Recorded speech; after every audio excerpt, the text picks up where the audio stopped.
ترقی یافتہ ممالک میں عوام ٹیکس دیتے ہیں تعلیم کے لیے، روزگار کے لیے، تحفظ کے لیے، امن و امان کے لیے، بہترین سڑکوں کے لیے، صحت کے لیے، صفائی کے لیے، بجلی پانی گیس کی مکمل فراہمی کے لیے۔ قصہ مختصر، عوام ٹیکس دیتے ہیں اپنی بہتری کے لیے۔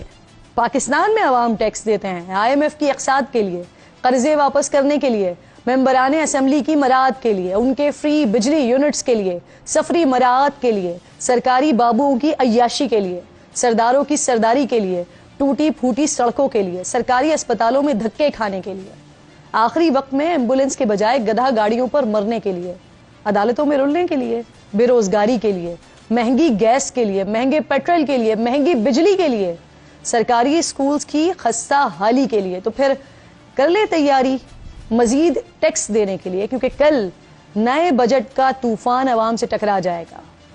بجٹ طوفان کا رخ بدستور عوام کی جیبوں کی طرف ہے۔ وفاقی بجٹ طوفان کے نتیجے میں گھریلو بجٹ بری طرح آؤٹ ہونے کے پورے امکانات ہیں۔ بجٹ طوفان سے اٹھنے والی بڑی بڑی لہریں آپ کی جیبیں، اکاؤنٹ سب کچھ بہا لے جا سکتی ہیں۔ ساتھ ہی بجٹ میں اہل اقتدار کو ملنے والا ریلیف عوام کے لیے بجٹ طوفان کی شدت کو برقرار رکھنے میں مددگار ثابت ہوگا۔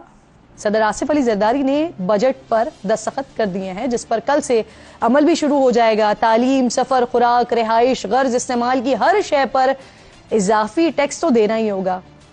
حکومت نے IMF سے ایک بڑی بیل آؤٹ ڈیل حاصل کرنے اور 13 ٹریلین کے ٹیکس ریونیو کا ہدف پورا کرنے کے لیے 1.7 ٹریلین روپے کا اضافی ٹیکس عائد کیا ہے۔ 18,887 ارب روپے کے وفاقی بجٹ میں براہ راست ٹیکسز پر 48%، جبکہ بلا واسطہ ٹیکسز میں 35% اضافہ کیا گیا ہے۔ تنخواہ دار طبقے پر ٹیکس کی شرح کو بڑھا دیا گیا ہے اور اب ماہانہ 50,000 روپے سے اوپر تنخواہ والے شخص کو 2.5 کے بجائے 5% ٹیکس دینا ہوگا۔ اسی طرح سالانہ 12 لاکھ سے 22 لاکھ کی آمدن والے افراد پر 30,000 فکس ٹیکس کے علاوہ 15% ٹیکس، سالانہ 22 لاکھ سے 32 لاکھ تک تنخواہ پر 80,000 فکس سمیت 25% ٹیکس دینا ہوگا۔ اسی طرح تنخواہ جوں اوپر جاتی رہے گی نا، ٹیکس بھی آپ کی تنخواہ پر حق بڑھتا رہے گا ٹیکس کا۔ ماہانہ 8.5 لاکھ کمانے والے افراد پر سرچارج لگا دیا گیا ہے، یعنی جس کی سالانہ آمدنی 1 کروڑ روپے ہے، اب انہیں 45% نارمل ٹیکس کے ساتھ ساتھ 10% سرچارج بھی ادا کرنا پڑے گا۔ آئندہ ماہ سے شہریوں کی تنخواہ کم آئے گی، لیکن پیٹرول اور ڈیزل پر لیوی کی شرح بڑھا کر حکومت نے 70 روپے فی لیٹر کر دیا ہے۔ اب یہ اضافہ بھی جلد عوام سے ہی آبویسلی وصول کیا جائے گا۔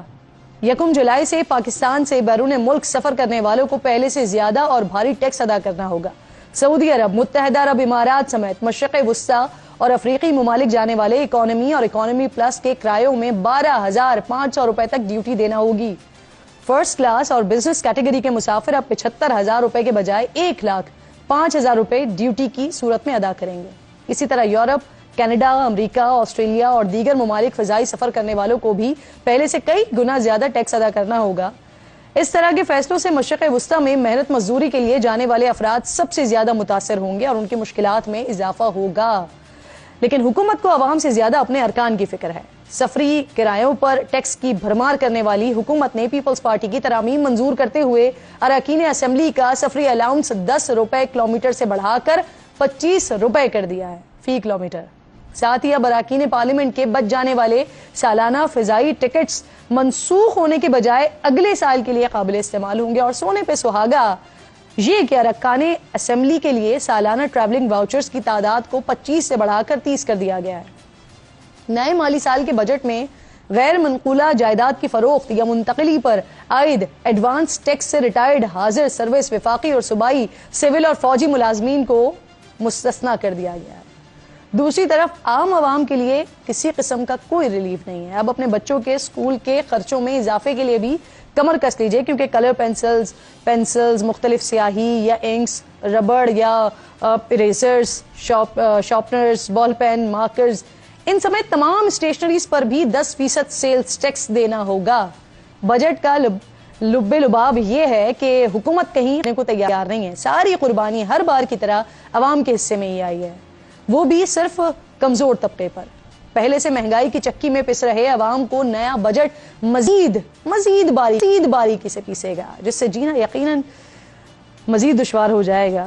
لیکن وزیر خزانہ محمد اورنگزیب کہتے ہیں کہ ملک میں معاشی استحکام آ رہا ہے اور وہ بڑے پرعزم ہیں کہ اپنے اقدامات سے نان فائلر کی اختراع ہی ختم کر دیں گے اور بجٹ میں نان فائلرز کو سزا دینے جا رہے ہیں.